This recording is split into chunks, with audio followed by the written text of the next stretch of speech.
El Colegio de la Frontera Norte presenta Sonorizando la Frontera. Dejarnos amar, a veces no nos dejamos amar, hay que hacer un esfuerzo, porque la vida es muy limitada, sobre todo ya a estas alturas de estos años. La vida es como un papel de rollo del baño, ya no alcanza. Bienvenidos a Sonorizando la Frontera. Yo soy Carlos Martínez y hoy me acompaña David Román Islas Vela, estudiante del doctorado en estudios culturales. David, ¿cómo estás?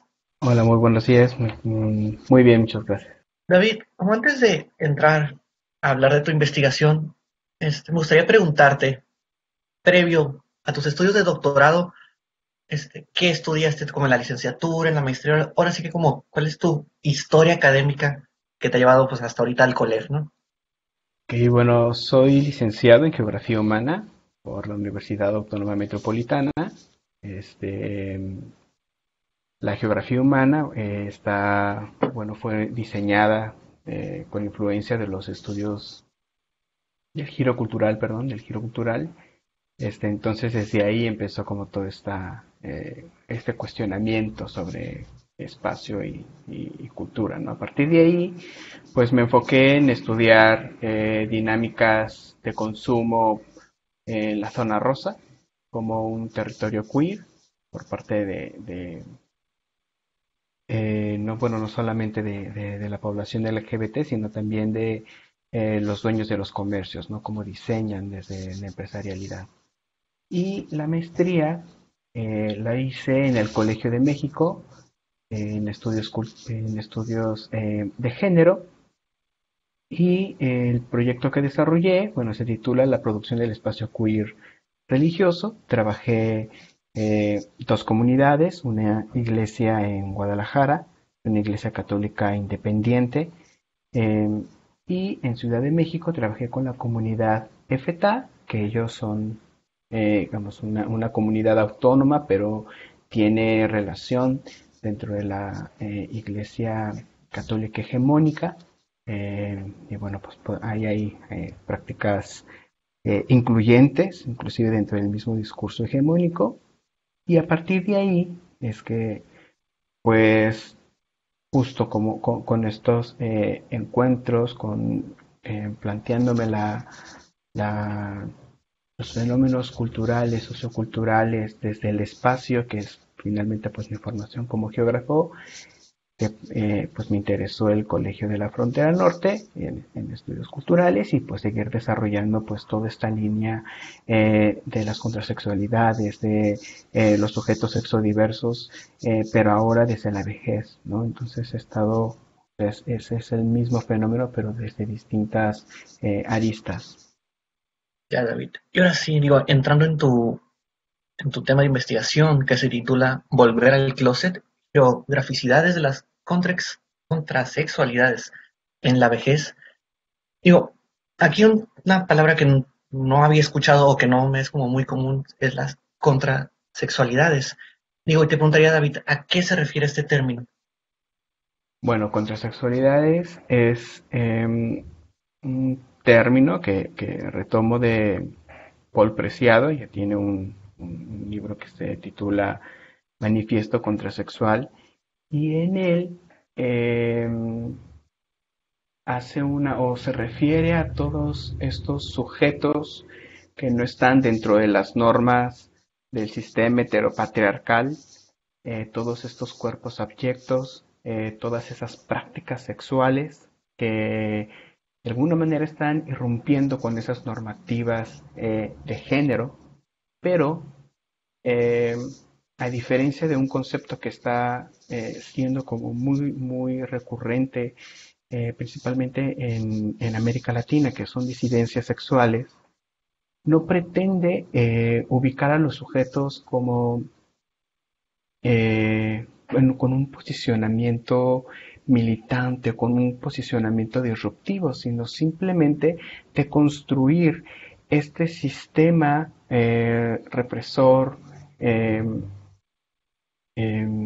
desde la misma cotidianidad, desde las prácticas sexuales, ¿no? Entonces, Por ejemplo, un sujeto contrasexual no forzosamente tiene que ser un activista, tiene que ser un militante, o no forzosamente tiene que eh, tener un ideal político, ideológico, sino en la misma vida cotidiana, en la cotidianidad, justo en estas prácticas, sexuales que a lo mejor no son tan visibles, pero que se encuentran ahí, eh, van deconstruyendo, ¿no? Entonces, a mí me parece que es un concepto que permite englobar diferentes posicionamientos dentro de todos los sujetos que no son, pues, heterosexuales, ¿no? Que no están dentro de estas normas que de alguna manera los van subvirtiendo, ¿no? Y justamente yo lo pienso o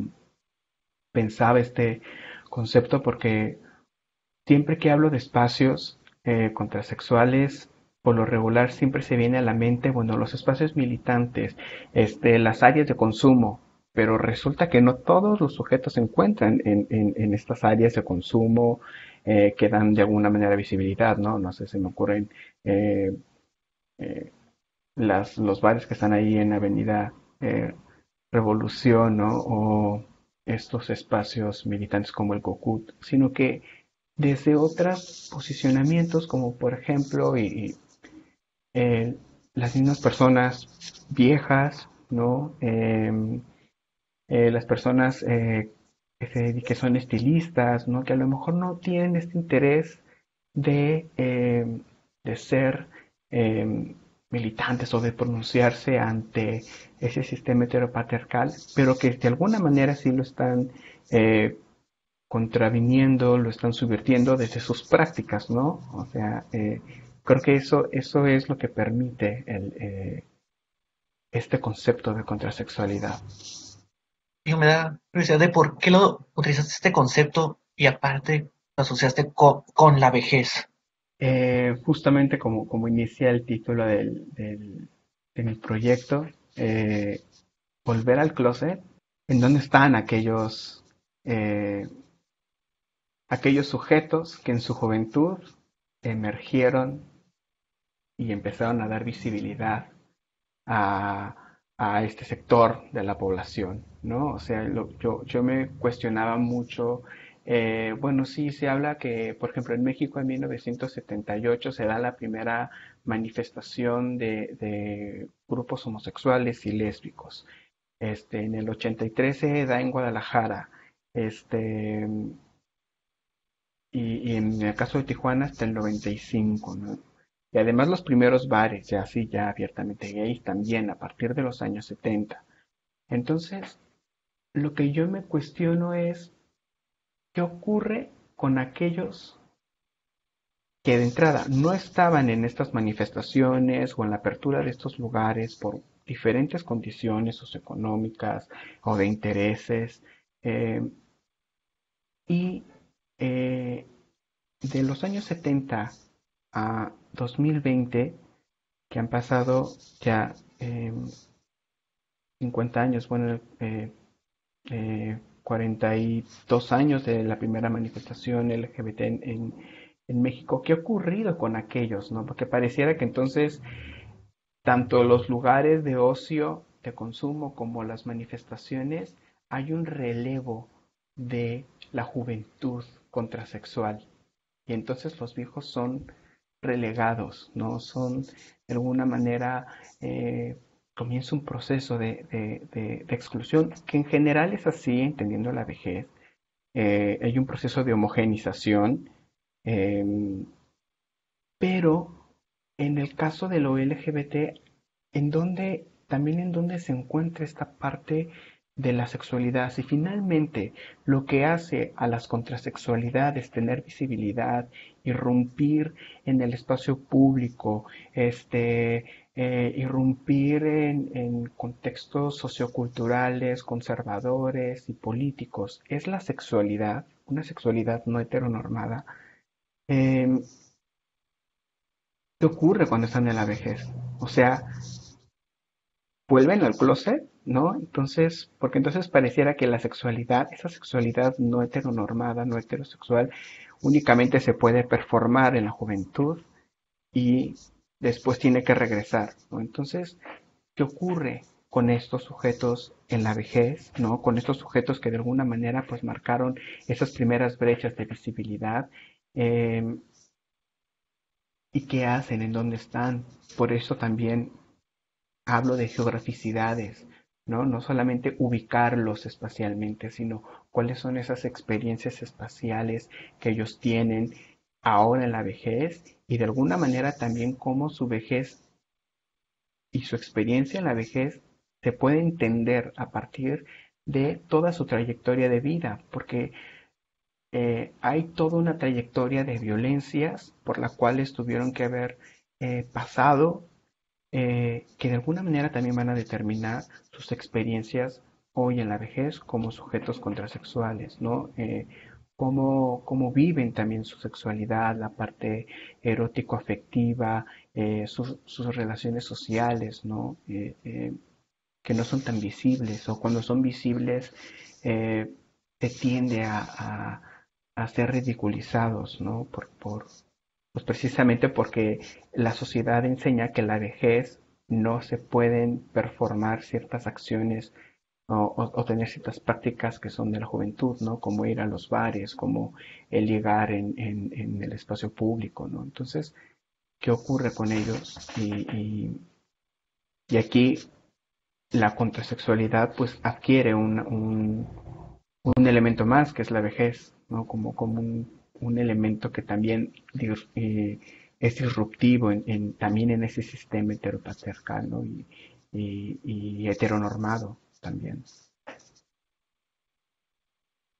David, ahorita escuchándote me dio como cierta curiosidad y me surgió una pregunta que, por ejemplo, digo, sí, sin duda es como que el espacio heteronormado pues juega un gran papel, pero también me ha tocado como verlo en ciertas campañas de publicidad LGBT, pues sí que se toman cuerpos jóvenes recorriendo ciertas prácticas y que sí, que pocas veces se ha visto como, bueno, o que me ha tocado a mí como ver en ellas, pues ya personas en la vejez. Yo te preguntaría así como dentro de tu investigación, tomas esta perspectiva de qué tanto juega en pro o en contra como los mensajes de cierta publicidad, ¿no? Pues, mira, la mayor parte bueno, como bien lo mencionas, los cuerpos que se exponen son jóvenes y de hecho si hacemos una revisión hasta de productos culturales, al menos en América Latina, hay casi nada sobre la vejez LGBT. Y por supuesto que sí retomaré, ¿no? Este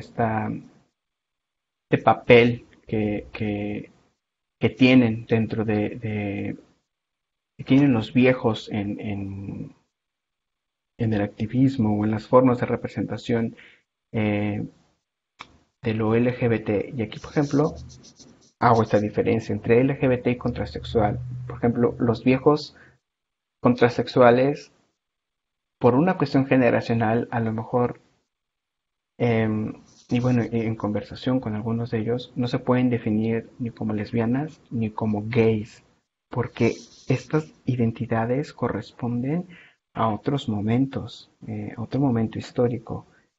Entonces, eh, claro que va a estar ahí, porque finalmente la vejez se define en torno a la juventud, ¿no? Entonces, sí es un tema, es una pregunta también de investigación, ¿no? Cómo son representados los viejos entre los jóvenes y también qué representan para los viejos contrasexuales, pues estas nuevas formas de socialización de las contrasexualidades jóvenes, ¿no? David, digo, entrando así como que un poco más a temas como de ubicación, digo, me comentabas que tú eres de Ciudad de México, que realizaste tus estudios allá. En en este tema de tu investigación de las contrasexualidades, no sé si hay como puntos de encuentro o diferencias entre pues, Ciudad de México, Tijuana por ser frontera, comentabas pues las zonas de bares aquí de Revolución. No sé qué podrías comentarnos al respecto. Pues mira, de hecho, no sé si ya lo había comentado, pero mi estudio se va a enfocar en Tijuana y en Ciudad Juárez, precisamente porque Ciudad de México ha tenido, pues, evidentemente, pues, muchísimo más desarrollo en torno a la visibilidad, a la politización, pero tampoco es que la vejez sea un tema en Ciudad de México muy visible, ¿no? Recién, porque hace 2 años se abrió la primera casa hogar, se llama Vida Alegre, fundada por la activista trans Samantha Flores, em, eh, que no es tan visible o cierto tipo de edad, ¿no? Lo que sí es que al menos en mi primer estudio que hice sobre Zona Rosa, había ciertos lugares, bueno, y también en el centro histórico, que eran frecuentados por hombres ya mayores, ¿no? Y que por lo tanto pues no tenían como tanta exposición comercial, pero aún así la imagen que siempre se presenta pues es la de los jóvenes, al menos en Ciudad de México, ¿no? Pese a todos estos avances que ha habido. Y un dato que me parece, digamos, importante es que espacios en los cuales las contrasexualidades fijas han podido eh, tener un poco más de visibilidad han sido en los espacios religiosos, ¿no? Y Ciudad de México, al menos, el campo religioso enfocado a las contrasexualidades es un poco mayor, ¿no?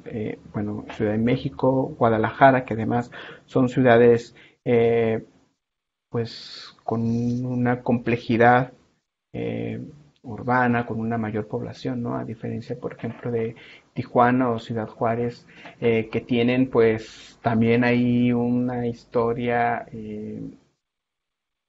pues conservadora, por llamarlo de alguna manera, por ejemplo, el caso de Ciudad Juárez. Y el caso de Tijuana me llama mucho la atención porque, por ejemplo, la primera manifestación LGBT en Tijuana fue en 1995 y en 1974 fue en San Diego.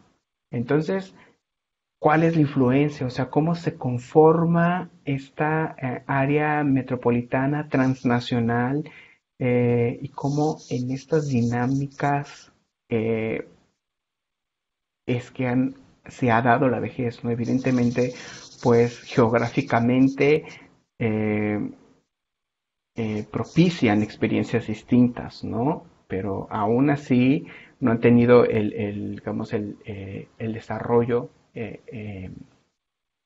enfocado hacia la vejez. O sea, San Diego tiene asilos LGBT, por ejemplo, ¿no? Y en México, bueno, pues apenas se hizo uno y ni siquiera es que, digamos, el Estado se esté interesando por atender esta problemática, ¿no? Por atender este fenómeno que está ahí presente. Listo.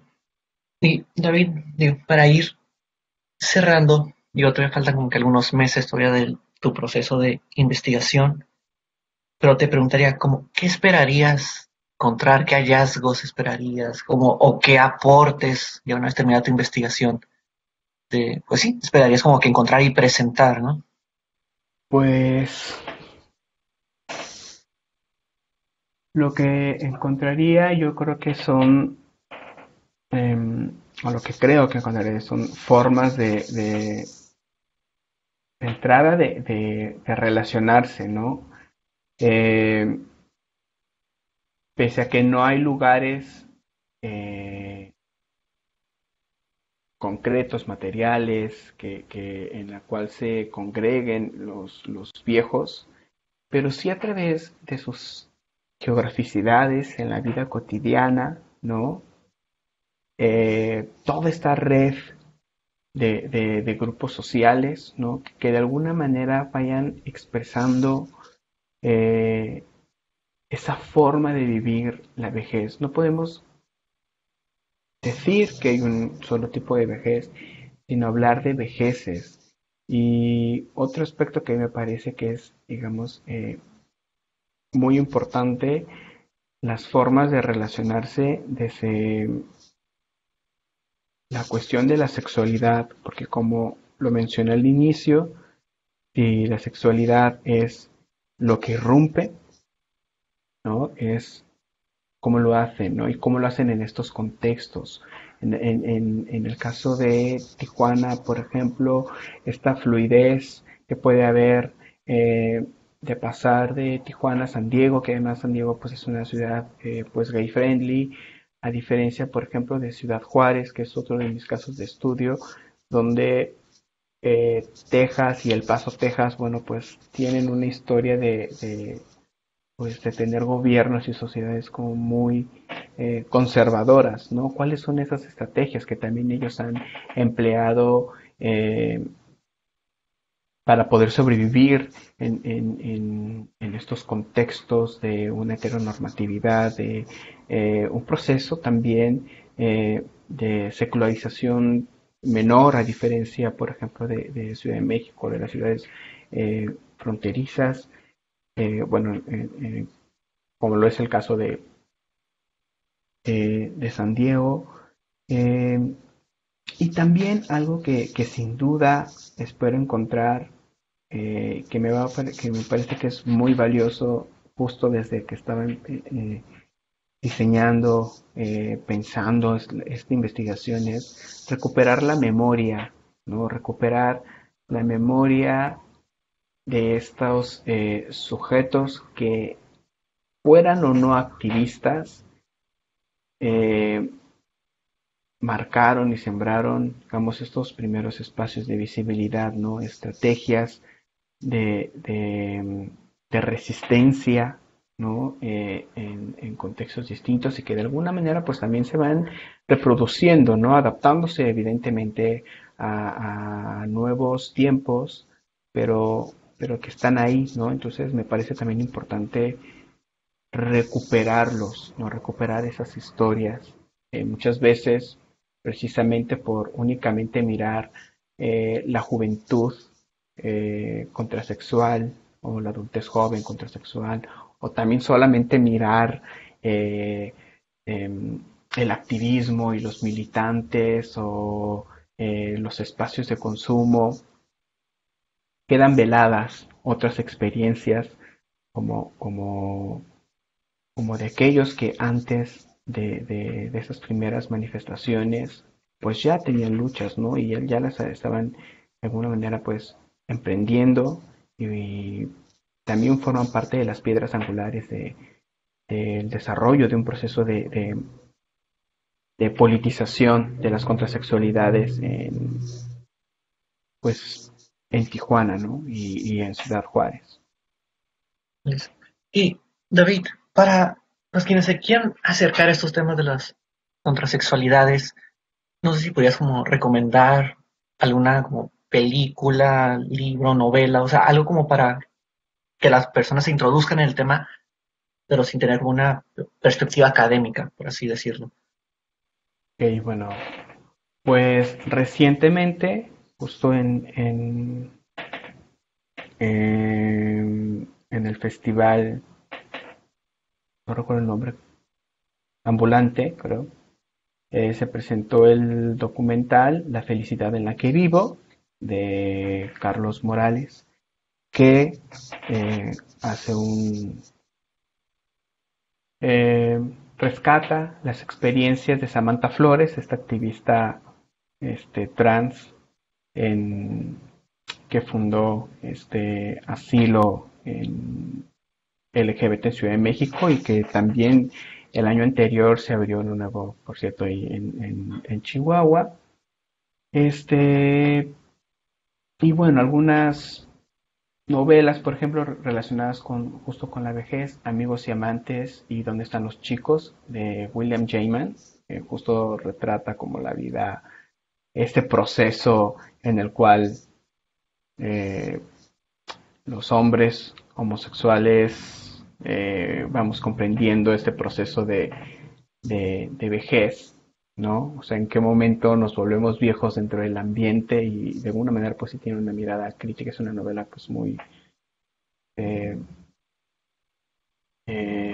que cuestiona mucho, ¿no?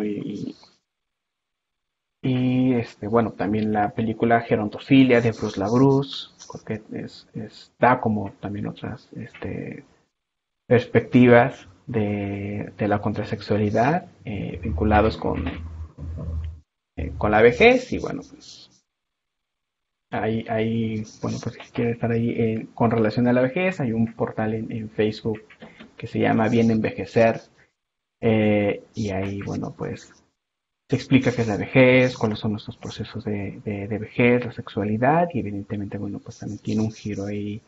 Hay unas capsulitas con relación a las contrasexualidades y su proceso de envejecimiento. Bueno, y ahora, David, te preguntaría, ahora sí, desde una perspectiva, desde un ámbito más académico, de 3 autores, libros, o sea, la bibliografía que tú estés utilizando para desarrollar tu investigación. Ok, bueno, Manifiesto Contrasexual de Paul Preciado. Desde el tema espacial, El hombre en la Tierra, donde retomo el concepto de geograficidades de Eric Dardel.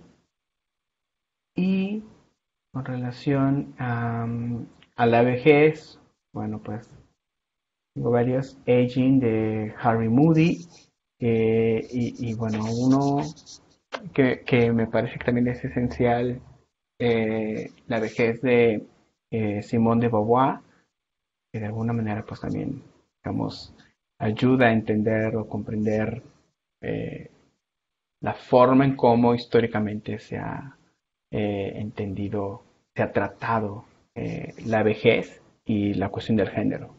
Listo, pues David, muchas gracias por haber estado aquí con nosotros en Sonorizando la Frontera. No sé, algo que quisieras agregar. Pues muchas gracias por la invitación, y pues nada, aquí cualquier duda o comentario sobre estos temas, pues quedo atento. Listo, pues muchísimas gracias, David. Digo, probablemente ahí sigamos en comunicación y espero que nos veamos pronto por ahí en el Colegio de la Frontera Norte. Okay. Muchas gracias. Gracias por haber estado con nosotros. Esto fue Sonorizando la Frontera, un programa que se realiza desde el Colegio de la Frontera Norte a través del Departamento de Difusión. Yo soy Carlos Martínez y hasta la próxima. Una producción del Colegio de la Frontera Norte.